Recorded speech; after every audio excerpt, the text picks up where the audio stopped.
Hello friends, my name is RagePanda1 and today we're going to be going over the old Bjornekriger clan. So close to being panda bears, you know? But I'll take some polar bears, and I think I'm pretty excited about these guys.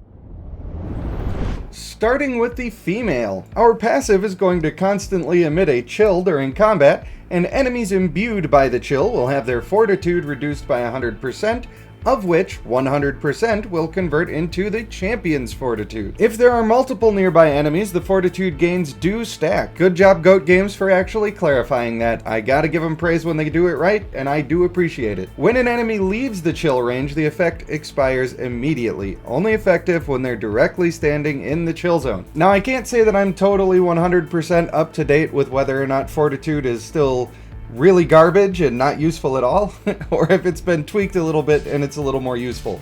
But one thing that I can say is that if you're in the middle of a full stack of a team and you are stealing all of their fortitude from the whole team and putting it on yourself, it doesn't even matter if it works as bad as it used to, it's still going to be a noticeable effect over the course of the battle. The real determining factor is how big the circle is and if that's actually going to be helpful or not. Now, I know that Goat Games isn't necessarily super happy with me as a content creator. They've not responded to anything I've tried to say to them since I've come back, so I'm not going to use the footage from their video because I don't want to give them a reason to be able to take my stuff down. But when I look at their YouTube video that shows the skills and abilities, I can say that it's probably realistic that it would be fairly easy to get 3 people into the circle.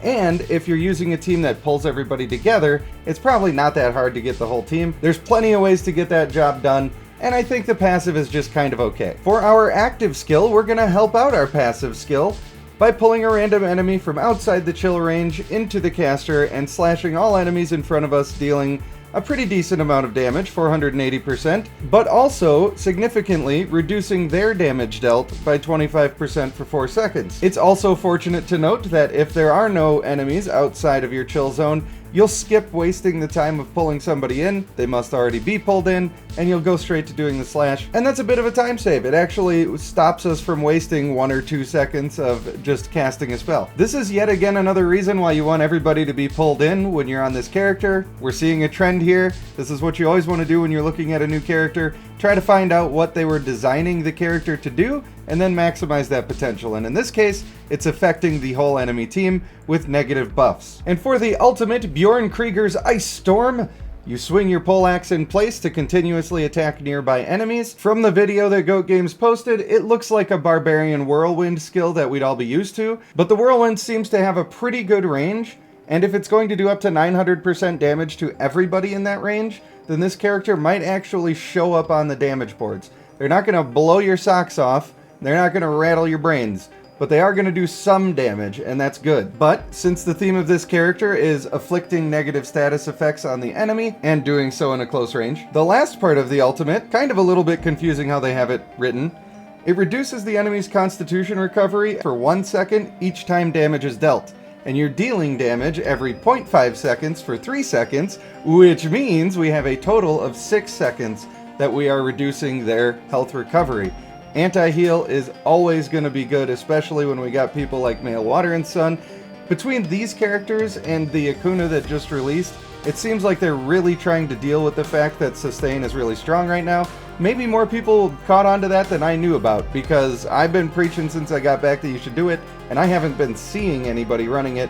But admittedly, 80% of my time or more has been spent on my new server, where people don't necessarily have everything lined up the way they want it to be. So then, is this character any good? This is probably a pretty decent frontliner. We all know that warriors aren't all that good, and they never really have been. But there are some that break the mold. Male Samir is one you hear me talk about all the time. He has utility for the team that you just can't get anywhere else, and he really does some impressive things. With this character, there's so many ways that you're randomly stacking fortitude now. It just keeps adding up with all different sorts of equipment and runes and sprites and all this other stuff. So being able to steal that from people is going to be okay. It's not really the best skill I've ever seen in the game. I don't think it's going to be like a male ASIN passive level of buffing the damage of your team, but I think it's going to make a difference, and they're going to be very strong and usable. There might be better choices though for frontliners. We're really going to have to see how the ultimate stacks up for damage, but all of the rest of the stuff is really strong. I'm just not sure it's strong enough to justify the character on their own merits. I need a little bit of damage from this character personally before I'm excited about it. Small problem with that though, warriors have really low strength. I think we all know that. That's been the trend for quite a long time. But as far as warriors go, these ones have a lot. And on top of her ultimate doing a little bit of anti-heal, we're also getting it from our trait. This effect is going to reduce an attacker's constitution recovery by a certain unspecified percentage for 4 seconds every time they hit you, and it will stack up to 3 times. I don't think this is a trait you're going to be throwing on everybody on your team. In fact, I know it's not. That wouldn't be worth it at all. But having it on a tank or two is pretty handy. It just sort of depends on if that anti-heal number is high enough for us to be excited about it. Overall, I'd say if you're stuck in your Lionstone meta and you're looking for a replacement and you're noticing the people on enemy teams are using a lot of sustain, this character might help you out in that situation. Now for the male. The male is a little more interesting to me. I like all the stuff that the female does, and I think that she qualifies as being good, just not mandatory. Hope that assessment makes sense to you why I'm saying that. For the male, we have a frozen zone that we make that forms on the battlefield as soon as the battle starts, and it inflicts enemies with 1 layer of shiver per second. At 6 layers, the enemy will be frozen for 3 seconds, and their damage taken will increase by 40%. Whenever the affected enemy casts an ultimate skill, all of their shiver layers will be removed, essentially letting them get away with it for free so they don't get stunned out of their ultimates. If they didn't have that verbiage in here, and if for some reason it doesn't work that way, then this guy will probably be very strong if he had the ability to just casually interrupt their ultimates. I think that would be probably too strong, and it's probably a good call that they put that in there. Still, as far as passives go, I think this is really good. If an enemy leaves the frozen zone for 3 seconds, they will also clear all of their stacks, which sort of is annoying because this guy does a little bit of knockback. The good news is this freezing aura does seem to be quite large, and if you're using characters that are pulling things in, like we were already talking about with the female, then I think that you're going to be getting a lot of value out of the freezing aura. Multiple stuns per battle for sure. Now this next part is an interesting interaction, and we're gonna need some sort of testing or clarification on it. With the active skill, we're gonna charge up and strike forward, dealing damage equal to 520% of the caster's strength, and launching the target airborne. Knockups are great crowd control, so you love to see it. The part that has the question is that you leave behind a frozen zone, yet you still have a frozen zone that's attached to you. So is it stacking twice at the same time, and then it will lead to a 3-second stun every 3 seconds? Now, obviously you would only get one of those before the enemy was ready to do their ultimates, but what would happen after the enemy ultimate is you might get off a regular frozen zone, and then you might get a further double frozen zone for 2 stuns before their second ultimate. It's possible. I don't think it's going to happen all the time, and I'm not sure if they'll let it stack twice like that. Since we do have access to the video that they posted, we know that we're looking at a line attack with this ability, and so it's not like you're dropping your frozen zone that's attached to your character onto the ground. You're creating a new one with the line. So they will be in 2 different frozen zones. Another problem with this skill is it seems to have a pretty long activation time, which isn't the best. Not my favorite. It might be worth it. It has a pretty high percentage for damage. It is an AoE attack. It also has the opportunity to leave behind some good stunning material for you. So yeah, it's probably a pretty good skill, and it might mean that this guy is a crowd control machine. It just depends on how the timing lines up for all of these things. It very well could end up with the timing that you stun the character and then do your active skill, and then they're still standing in it when their stun wears off from the first one, and before the active skill leaves, you get another stun out of it. If the timing can work like that, then this is going to be super strong and people are going to hate it. If the timing doesn't work like that and it's not that helpful for getting the stun, then it's just okay, like it's an alright damage ability. So once again, testing required. And I have had a look at the video for this ultimate as well, and the video is not super clear and it doesn't quite match what it says on the tin. But let's try to figure it out. Our Bjornekriger is going to swing his greatsword, dealing damage to all enemies in a fan-shaped area in front equal to 300% of the caster's strength, and knocking them back.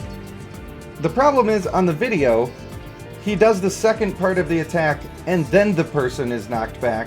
But they're not really knocked back, they just kind of slide back. So I'm not sure if that's a problem with their testing environment, if they didn't show it working properly, or if that's just not worded right, and I wouldn't be surprised about either one of them, to be honest with you. The thing that I worry about is that I like the idea of using both of these bears together. I think that they could work really well in just shutting down the enemy team in so many ways. The female really needs people to be close. So if they're going to be ulting around the same time, and then this guy comes along and knocks half the people out of her ultimate, then that's really bad and they can't really be used together. If the knockback works like it shows in the video, it's probably not going to be a big issue because they're just kind of sliding back one character's foot stance away. It's not like they're getting launched across the screen like many other pushback abilities. But I am a little bit concerned about how that's going to work. So after you do the knockback, quote unquote, the caster then leaps forward, dealing damage to all enemies within a large area equal to 400% of the caster's strength, and enhancing the frozen zone for 8 seconds. When enemies in the frozen zone suffer from immobilizing control effects, the duration is increased by 60%. Once again, we've got a problem here with the wording. I think that it means that if people are getting immobilized, maybe that means stuns. I'm hoping it means stuns. I think the idea is that you're going to continue to empower your frozen zone because you're stunning people with your frozen zone, but also you can have other people's stuns work in with that, which is why I think that male Acuna is going to be pretty good with these characters. I think that having an almost all ice team actually could be very strong. Both polar bears, both Acunas, and a male water and sun. I think you're looking at a real strong team that's going to mess people up and make them sad about their lives. Unfortunately, that's really expensive to do right now. Like, leveling up a new character, just one, is really expensive, but to be doing 4 of them within the past couple weeks might be a bit much for some people, but we're going to try it out. I'm going to summon on these even though I can't afford the companion. We're going to try it out. Because they're almost pandas, guys. Why? What did you think? I'm not going to summon the bears? I got to summon the bears. So, for the enhanced frozen zone, I have questions about that too. It doesn't really say how we're enhancing the frozen zone. One would assume that it's going to do 2 stacks per tick instead of 1 stack per tick. If that is true, and you can keep extending it, and it doubles up with the active skill, then this guy's going to be a stunning machine, and he'll actually be incredibly good. Not just kind of good, incredibly good. But we're not sure if it's going to work like that or not. So, if you're not sure if you like these guys, and if you're not sure if that's going to be good, or if it's going to work in a way where it's not good, or if they're going to change it last minute, then I suggest that you take advantage of the fact that you have a week to make your decision, and don't summon yet. Just wait. I'm going to summon, I'm going to stream the whole thing, I'm going to build them up, I'm going to use them on my team, and I'll make a video telling you what I think after that, and I'll let you know if they actually do what they should do and are awesome, or if they're just a whole big schmear of doo-doo butts.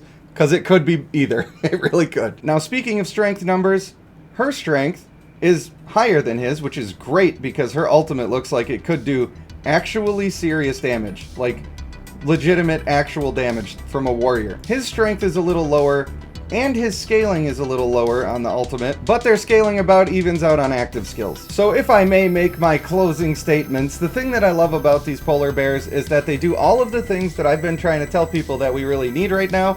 You need to disrupt the enemy team, you need to reduce their healing, you need to try to crowd control everybody that you can so you're not taking a ton of damage.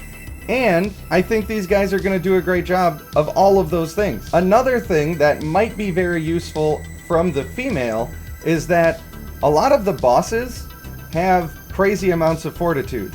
And the problem has always been that the ratio to fortitude to the amount of damage that people are doing was not enough to be significant, and so you always ended up, fortitude is useless, don't worry about it. That's just been the way it is. But on bosses, the ones that have a significant amount of fortitude, making your entire team do true damage to the enemy and also becoming extremely more tanky because you're stealing all of that could be a very valuable resource, and I'm excited to see how that plays out too. So I know that some people in my Discord have said that they're going to summon, they're going to pass. I'm excited to know what the majority of people are thinking, so if you happen to comment below, please let me know if you're excited about them, if you just can't afford them but you wish you could, or if you hate them and you think their abilities suck real bad. Just tell me your opinions. I want to talk about it. But I think I've overstayed my welcome of rambling at this point. So for now, I want to thank you for watching. I have been Rage Panda 1, and I will see you in the next one.